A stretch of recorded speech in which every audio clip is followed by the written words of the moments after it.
পাশের রিক্সা থেকে আপনার নাটক দেখলাম, 29 পর্ব দেখলাম, 28 পর্ব দেখলাম, এরকম আর কি। ইভেন ভিখারি রাস্তায় ভিক্ষা করতে এসে ও টাকা চেয়ে বলছে আপনার নাটক দেখে আসলাম। মানে মানুষের কাছে আসলে এত বেশি কাছাকাছি মোবাইলের কারণে, ইউটিউবের কারণে, যে তারা সবাই দেখছে।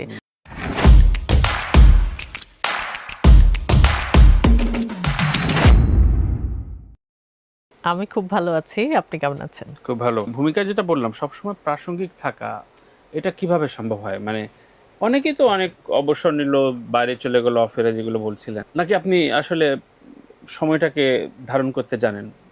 কি জাদু? আমার আসলে কিছু কি করার জাদু? নাই মনে হয় এছাড়া। কিছু করার নেই।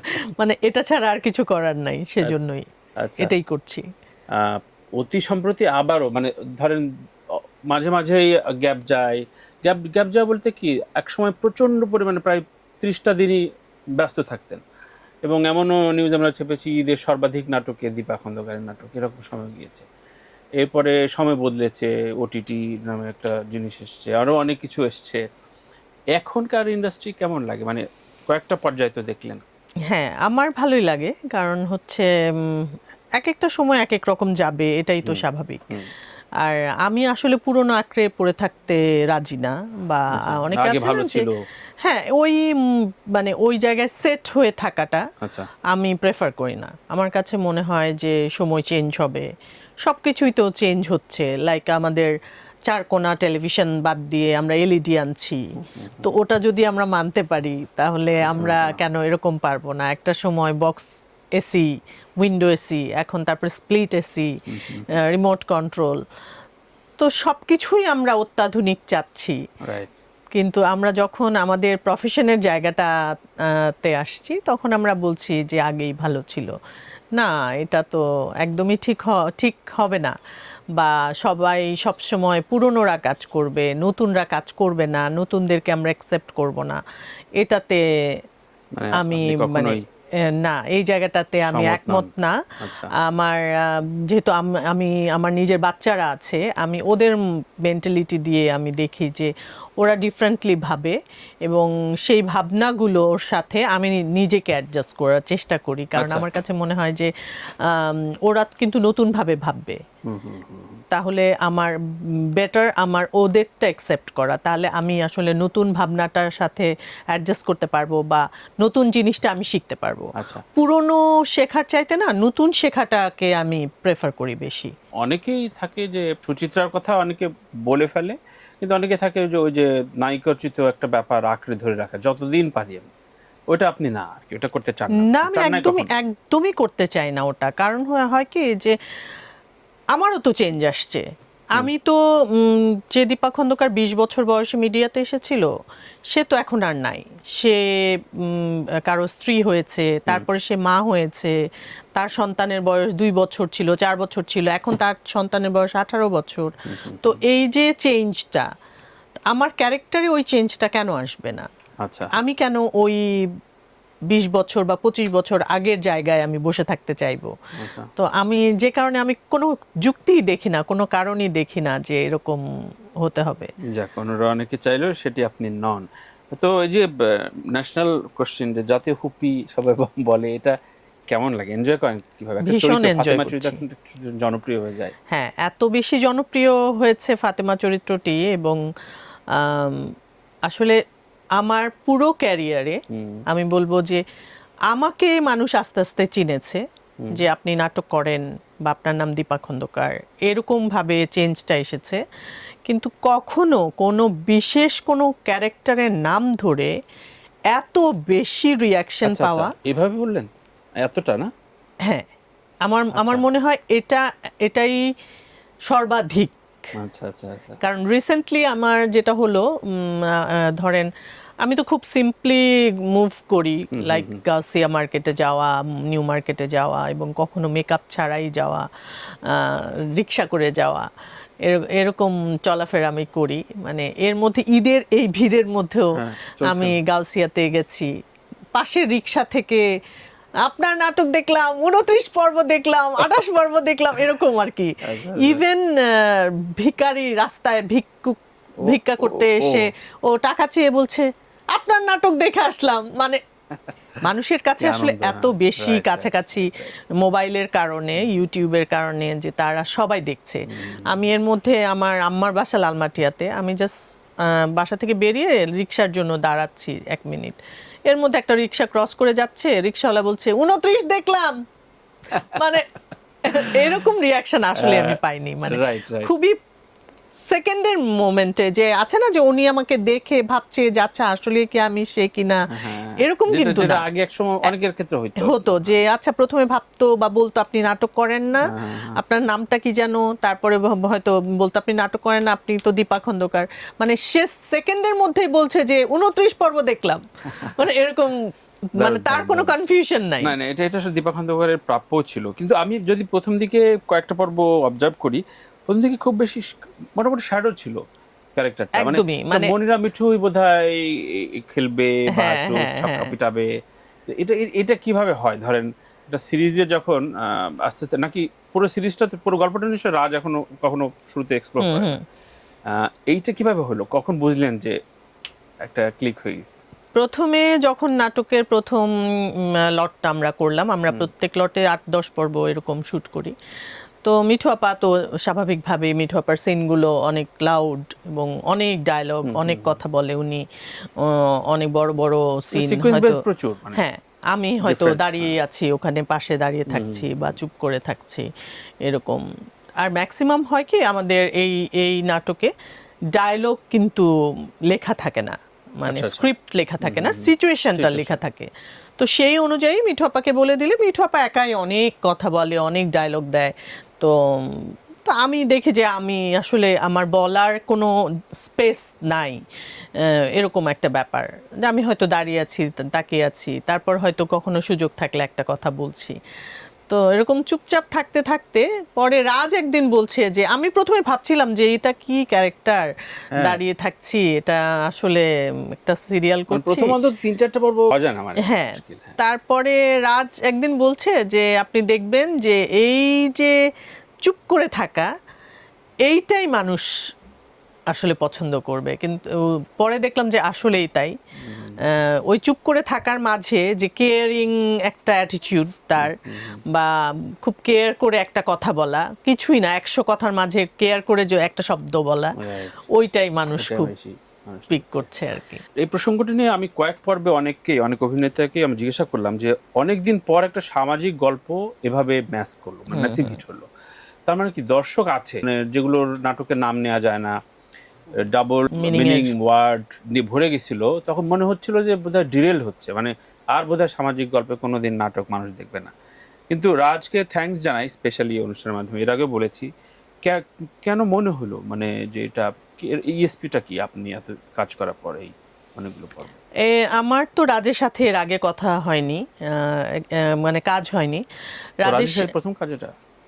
প্রথম বলতে হচ্ছে আমি ওদের সার্কেলে ভাই ব্রাদারদের মধ্যে ওদের প্রত্যেকের ফার্স্ট কাজগুলো আমি আমার করা, লাইক আশফাক নিপুণের প্রথম কাজ, প্রথম ডিরেকশন, আশুতোষ সুজনের প্রথম ডিরেকশন, শরফ আহমেদ জীবনের প্রথম ডিরেকশন, তারপর রেদওয়ান রনির প্রথম, দ্বিতীয়, তৃতীয় ডিরেকশনের কাজগুলো করেছি আমি। তো রাজ যখন কাজ করলো, আশফাক নিপুণের কাজটা যখন করেছিলাম তখন রাজ ওখানে অ্যাসিস্ট করতো। তারপর ও যখন কাজ করা শুরু করলো, ও আমাকে একটা কাজের জন্য বলেছিল, সামহাও ওর সাথে আমার শিডিউল নিয়ে একটা ঝামেলা হয় এবং ওর সাথে আমার একটু মনোমালিন্যই হয় আর কি, কারণ আমি ওকে খুঁজে পাচ্ছিলাম না, যে ও ডেটটা ম্যাচ করছিল না, ও মিসআন্ডারস্ট্যান্ড করছিল, সামহাও ওর সাথে আর আমার আর কাজটা হয় নাই। তো এত বছর পরে হঠাৎ করে ওর অ্যাসিস্ট্যান্ট বা ওর সারাউন্ডিংস, ওর অ্যাসিস্ট্যান্ট 2-3 জন আছে যারা আলাদা ডিরেকশনও দেয়, কিন্তু রাজ প্রডিউস করে ওই কাজগুলো। তো এরকম একটা কাজ, এর মধ্যে রাজ আমাকে ওর ইউনিট থেকে ফোন করে। ওই ক্যারেক্টারটাও আসলে আমার কাছে মনে হয়েছিল যে আমার বোধহয় তেমন কিছু করার নাই, বা মা হিসেবে কোনো কাজ করা, প্রথম দিকে একদমই প্রথম কেউ মা হিসেবে মায়ের একটা ক্যারেক্টারে ডাকছে, নায়কের মা। তো আমি ভাবছি কি করব কি না কি, আচ্ছা ঠিক আছে করি, ওকে। তো দিনার ছিল যেহেতু আমার কোয়ার্টিস্ট, আচ্ছা দিনার আছে, ঠিক আছে কাজটা করি। তো রাজও পাশে থেকেই কাজটা করেছিল, অনুতপ্ত নাটকটার নাম।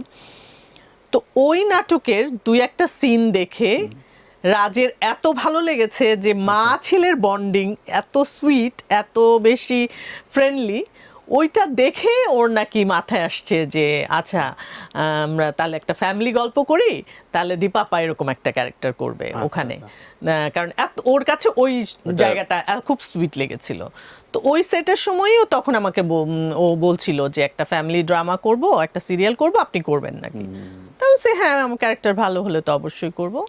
তারপরে এই কাজটা করা আর কি। তার মানে খুব সচেতনভাবেই এই চরিত্রটা ক্লিক করার জন্য একটা টিম কাজ করেছে, নাকি এটা দর্শক নিয়ে নিয়েছে, কোনটা আপনি বলবেন? আমার কাছে মনে হয় দর্শক নিয়ে নিয়েছে। রাজ নিজেও কল্পনা করে নাই আসলে যে এত বেশি দর্শক যে এই ক্যারেক্টারটা নিয়ে নিবে, মানে এই ক্যারেক্টারটাকে নিবে এটা আমার মনে হয় না কেউ ভেবেছে। এটা পুরো ইউনিটে, যেমন ওখানে কেয়া পায়েল আছে, ওদের তো ভিউ অনেক বেশি, বাশার আছে, সুনায়রা আছে, সাজ্জাদ আছে, তো ওদেরকে বাদ দিয়ে বা ওদের চারজনের বাইরে গিয়ে মিঠু আপারও হয়তো অনেক ভালো ফ্যান পেজ আছে, ওদেরকে বাদ দিয়ে যে আমার ক্যারেক্টারটা, যে ক্যারেক্টারের খুব আহামরি তেমন কিছু নাই, সেই ক্যারেক্টারটা যে এত বেশি পছন্দ করবে মানুষ, এটা ইউনিটের কেউ আসলে চিন্তা করে নাই। যাক, অন্যান্য কলিগরা কি বলছে এই এই দীর্ঘ ক্যারিয়ারের এই সময়ে এইভাবে ক্লিক করার কেমন লাগে? খুবই ভালো লাগে, তবে আমার কাছে মনে হয় যে প্রেশার অনেক বেশি।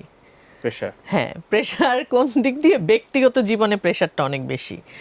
মানে এই ফুপুর ক্যারেক্টারটা, সে তো অনেক সফট, অনেক ভালো, এত ভালো, ভালোর শেষ সীমা নাই। লাইক আমি ধরেন ব্যক্তিগত জীবনে ওপেনলি কোথাও আমি রাগ হতে পারি না, বা হয় না যে একটা হয়ে যাওয়া একদম পুরো সেই আগের আমলে সাবানা আর কি। পুরাই সাবানা। মানে আপনি দোকানে গেলেন, আপনি বললেন যে কি বলেন ভাই, এটা আপনি এটা হলো, না না এটা এরকম না, এইভাবে আমি বলতে পারি না এখন আর কথা ব্যক্তি জীবনে। মানে ব্যক্তি জীবনে একটা দোকানে বা একটা রিক্সাওয়ালার সাথে বা একটা বাইরের মানুষের সাথে আমার কোনোভাবে আমি আর আমার রিয়াকশন আমি আর দেখাতে পারছি না।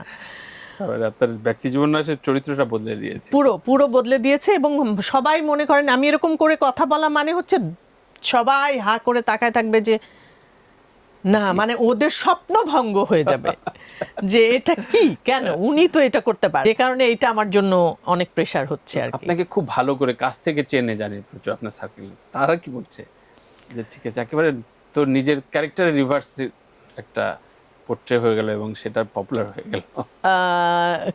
না, আমার কাছের বন্ধু যারা, তারা আসলে যেটা হয় কি, আমরা তো অভিনয় করি, অ্যাক্টর, তো আমাদের এটা আমার একটা ক্যারেক্টার, এই ক্যারেক্টারটা সবাই পছন্দ করছে, এটা সবাই এপ্রিশিয়েট করছে এবং ভালোই বলছে। মানে আমি তো রাজকে বলছি যে রাজ, আর কি অন্য কোনো ক্যারেক্টার করতে পারবো, বা মানুষ কি আসলে আর অন্য কোনো ক্যারেক্টারে আমাকে অ্যাকসেপ্ট করবে কিনা, নাকি এই ক্যারেক্টারটাই খুঁজবে বারবার। আবার হয় না যে অ্যাক্টরদের কি হয়, এই ক্যারেক্টারটা আমি আবার করা মানে ওই একঘেয়েমি, উনি তো এটাই করে। মানে বুঝছেন আমার প্রবলেমটা কত দিকে হচ্ছে আর কি এখন।